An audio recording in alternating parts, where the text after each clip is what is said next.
Integrate the inner child to become strong. Part 1b. Integrate the inner child to become strong. Part 1b. Protection mechanism number 1 is premature ego formation. There are 4 protection mechanisms that the soul can use or not. All these protection mechanisms are deployed at the same time. But I haven't met an empath who hasn't had these 4, all at once. More often than not, these 4 defense mechanisms played a role in your life, especially if you had a painful childhood. The first is the premature formation of the ego. Now, why is this being considered? Why should I consider this a protection mechanism? This is a defense mechanism because children are usually sentient beings before the age of 7, not thinking beings. The ego is not yet formed. That means that the child feels the world. It does not think about the world. He doesn't know how to rationalize life. It does not know how to give meaning to certain situations. The small child's ego does not yet have the brain capacity, the thought processes, to give meaning to their experiences and to understand them on a mental level. The premature ego formation, it seems, how can this be a protection mechanism? But it is because when you know what the ego does, you understand how this is a protection mechanism. The ego gives you a sense of self that is separate from the outside world.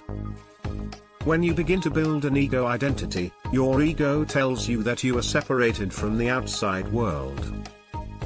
This explanation is an illusion. Growing up with this kind of knowledge is an illusion, because there is no hard limit or boundaries between me and the world. We are all one. It's all a mixture. But the ego gives you the impression that you are this separate entity from the outside world.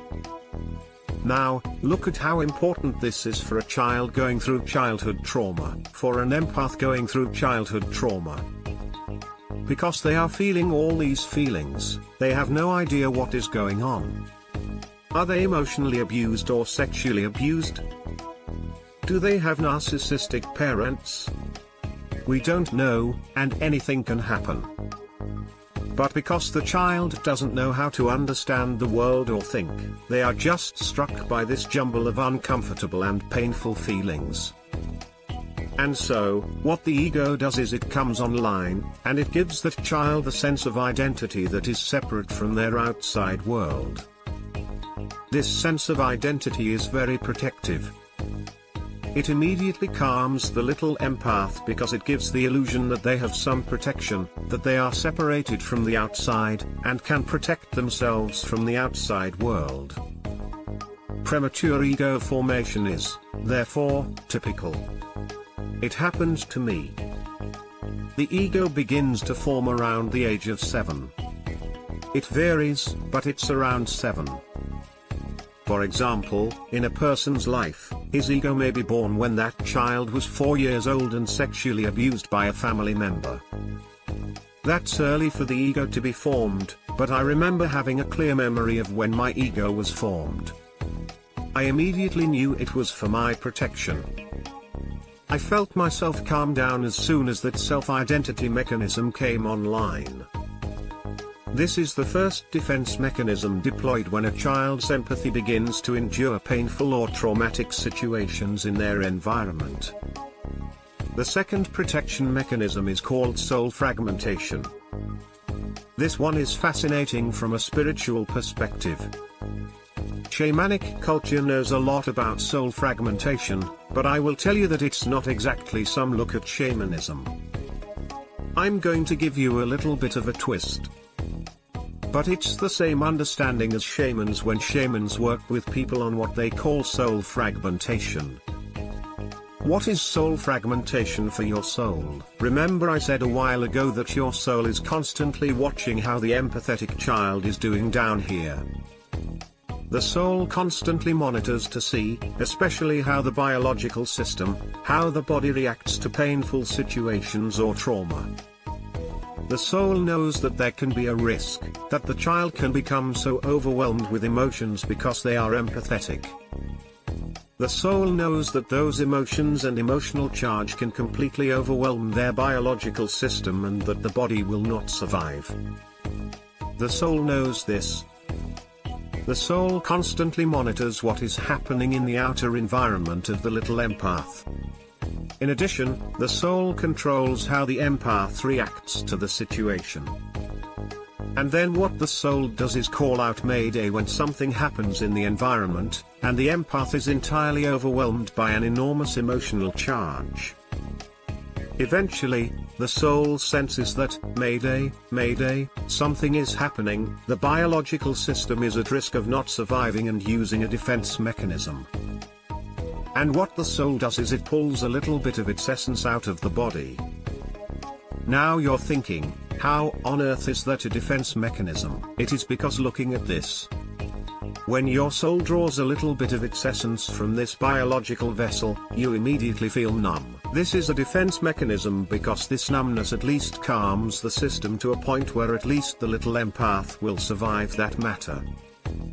You start to see it through me when I'm just talking about these protection mechanisms.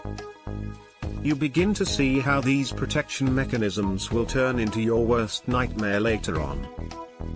You're beginning to understand that because if my soul pulls out its essence, if my ego forms prematurely, it's going to cause problems later when I'm an adult. But when I'm a kid, this is protective of me, and it helps me survive my childhood. So if the soul fragment pulls out a little bit, my system becomes a little more desensitized because I'm missing a small part of my essence. And in that numbness, at least I can survive in whatever painful or traumatic situation befalls me. The third protection mechanism is the closing or blocking of the heart. To get into this a little more, I want you to understand yourself from a multidimensional perspective.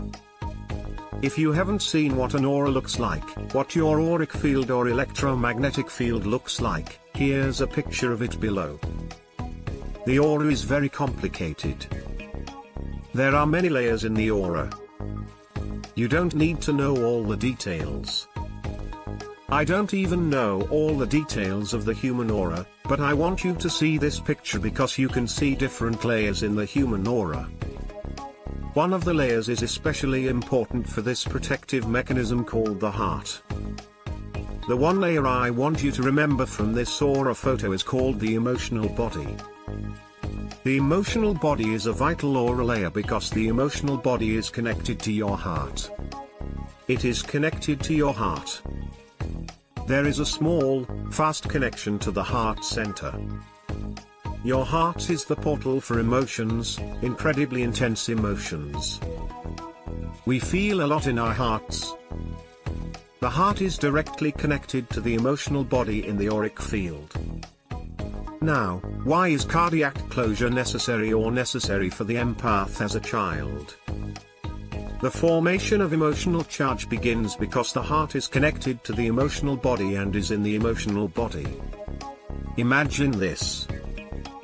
For example, if I'm sexually abused, or if a family member emotionally uses me, if I have a narcissistic parent who beats me and abandons me and rejects me, I'm going to feel that. That will first form as an emotional charge in my auric field, and then it will immediately zip that information into the heart. Once it reaches the heart, my whole body starts building up the biochemistry we call emotions.